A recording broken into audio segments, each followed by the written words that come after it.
எல்லாருக்கும் சொல்கிறோம். இன்னைக்கு காலையில் ஆண்டவருடைய வேதத்தை நான் வாசிக்கும் பொழுது ஆண்டவர் எனக்கு கொடுத்த அந்த அதிகாரம் சங்கீதங்களின் புஸ்தகம் 37ஆம் அதிகாரம். இன்னைக்கு என்னுடைய தியானத்தில் நான் எடுத்துக்கொண்டது. அப்படி நான் எடுத்துக்கொண்ட போது இதில் 40 வசனங்கள் இருக்கு. ஆனால் இந்த 40 வசனங்களும் வாசித்து நான் தியானம் பண்ணும் பொழுது என்னுடைய தியானத்தில் ஆண்டவர் எனக்கு சொல்ல நினைத்ததை நான் இப்போ உணர்ந்து அதை உங்ககிட்ட சொல்லலாம்னு வந்துட்டேன். இது முதல் 37ஆம் அதிகாரம், சங்கீதங்கள் புஸ்தகம் 37ஆம் அதிகாரம் 1லிருந்து 5 வசனங்கள் முடிய என்னுடைய ஞாபகத்தில், என்னுடைய மைண்ட்ல ஆண்டவர் எனக்கு கொடுத்திருக்கிறார்.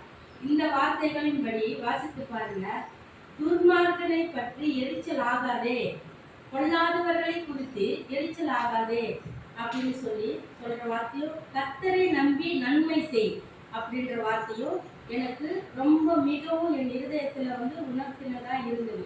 அதனால இந்த வார்த்தைகளை குறித்து நான் தியானம் பண்ணி நான் எனக்கு எது நன்மைன்னு நினைக்கிறேனோ அதுதான் மக்களுக்கும் சொல்லுவேன். ஏன்னா நமக்கு எது நல்லதுன்னு தோணுதோ அதுதான் நான் அடுத்தவங்களுக்கு சொல்லணும்னு நினைக்கிறது.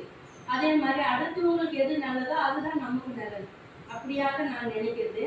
இது மாதிரி பொல்லாத இவங்க இப்படி பண்ணிட்டாங்களே, அப்படி பண்ணிட்டாங்களே, இப்படி செஞ்சுட்டாங்களே, நமக்கு விரோதமா எழுந்துட்டாங்களேன்னு அவங்க ஆனாலும் இவங்க அடுத்தவங்களுக்கு விரோதமா பண்ணினாலும் அவங்க நல்லா இருக்காங்களேன்னு சொல்லி அவங்கள குறித்து நம்ம எரிச்சல் ஆகக்கூடாது, பொறாமை கொள்ளக்கூடாது.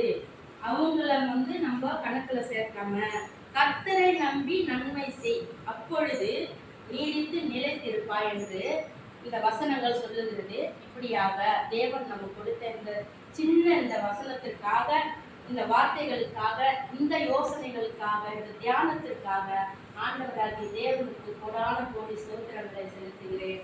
ஆமென்.